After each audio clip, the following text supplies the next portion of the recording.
I get regular questions about entry-level thermals and what I think about them. This isn't a full-on review, it's more my take on the specs and some equipment that I think you should be looking at as a minimum if you want to get in the game. Yes, I am a thermal snob and it is hard stepping back to 384 after using premium gear for so long. But here's my personal take on it all. I have been using a HIK Micro FH25 Monocular as the basis for this thermal intro to show you expectations.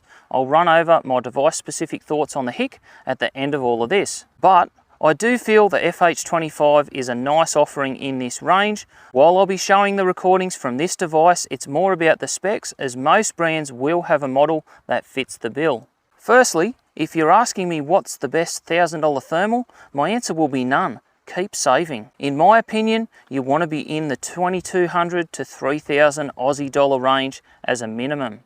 On base specs, you'll want the following attributes. Around a 25mm focusable objective. The key is focusable, not fixed focus. Resolution of 384 by 288, and a lot of the scanners in this bracket are 12 micron. Detection range off a spec sheet of 12 to 1300 meters. The rough definition of detection range is 2 vertical pixels on a human-sized object. So definitely not ID, just a blip on the screen. Field of view, often overlooked, but I like a device around 10 to 12 degrees wide. Removable batteries are nice, but not mandatory.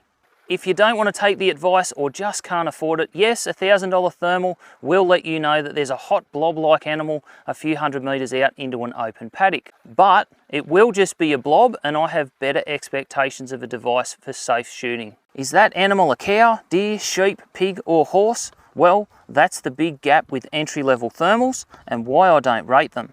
If you're in the FH25 realm, ID ranges based on my experience on open ground will be around 1 to 200 meters for a moving fox. Pigs and deer, you'll get 2 to 500 meters, but depending on movement. Similar with roos if one decides to sit up straight and you can ID on that outline. As that range extends though and ground cover thickens, you will need to take more time for ID amongst livestock.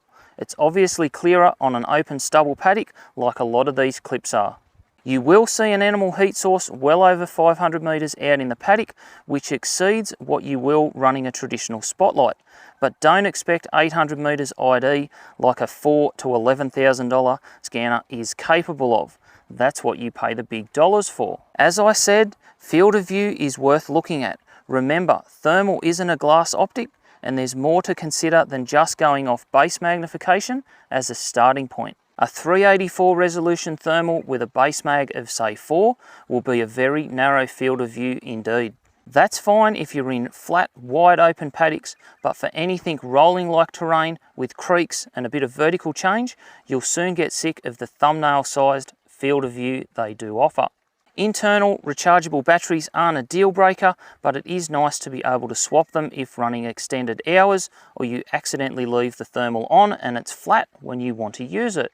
Trust me, that happens more than people think at the end of a long night. HIK Micro Falcon FH25 likes and dislikes. Battery life is amazing and it comes with two 18650s plus a quality charger. No issues running all night with this combination. Buttons are intuitive and have a nice feel. Menus are easy to operate and navigate through. Wi-Fi is solid on the FH series of the Falcons and the app interface is nice to use. Video quality is decent for this level and the audio is there and usable, but like a lot of thermals, it's not amazing. The quarter tripod mount should be flat without blocking the USB power outlet. Unfortunately, this is blocked on the HIK Falcon series and it's not flat. Not a deal breaker and you can work around it, but it's something to note. As I mentioned, I haven't stepped back to a 384 resolution scanner for a while now. What I will say is these new series HIK, Pulsar, Infiray and Thermtec devices are very promising. The technology and image algorithms are certainly improving. Things are heaps better than a few years ago for the same cost. I get to go some really nice spots. I'm out on a contract shoot and I just thought I'd take the time today to do this video. I've been meaning to take care of it for quite a while. It's a really beautiful little creek down in here. I've had a little bit of a swim, a splash around, clean myself up, back into it tonight. Should you step up to a 640 device? Look, that's the $1 million question. As a baseline, that will cost you around an additional $1,500-ish from a 384 thermal. The mantra of buy once, cry once rings true, especially with thermal. If you're thinking, I'll just buy a cheaper one and see if I like it, trust me, you will like it as a night hunter. Save yourself some money and get a 640 resolution device off the bat. Remember what I said about field of view though.